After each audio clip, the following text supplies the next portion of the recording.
I think when we hear the word reinforcement, in our brains, we think, oh, that's bribing our kids. And we don't want to bribe our kids. But what I want us to think about today is that we are actually reinforcing our children all day long. So what we want to share with you today, Dr. Regina Crone came up with a promise versus a bribe. So we're going to show you how to provide a promise.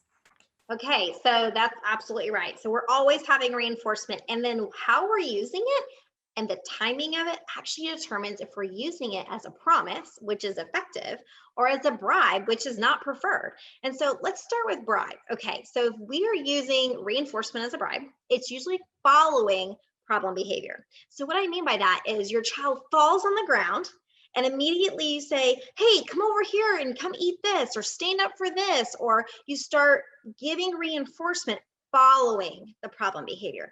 That's a bribe. That is where you're trying to convince somebody to stop having the behavior they're having. So that is what a bribe would be. And honestly, what that does is it teaches kids to increase their problem behavior so that you begin to offer them things so that they ultimately can get their way in what they're wanting. So that is why a bribe, and sometimes it's confused with, hey, my reinforcer is not working. My kid's behavior is not decreasing, they're having more behavior. And that's because you are actually reinforcing the behavior itself, which is called a bribe, getting somebody out of that problem behavior. Okay, now let's talk about what a promise is. And this is what you want to do to use reinforcement effectively.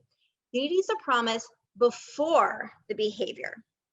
So you're actually reinforcing and promising that if you choose the right behavior, you're going to have a promise. You're going to get a reinforcer for earning it the correct way. And so that's where that promise is. You're giving them the opportunity to visibly see it or verbally hear it, that if you do this, then you're going to receive this, okay? Like a token for doing something complete, or like a privilege that is promised for doing something correct, like making your bed or putting your shoes on or transitioning to the car.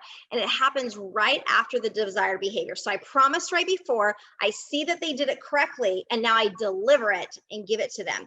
And this helps kids stay focused and allows them kind of to have the enthusiasm and attention and focus to trying new things and doing sometimes hard things without having problem behavior. And that is the difference between a promise and a bribe. I think that's fantastic. It really does almost turn around the whole energy in the house whenever you start offering promises and something positive is coming out of it instead of trying to manage all the time. So thank you so much for that information. Keep shining bright, everyone.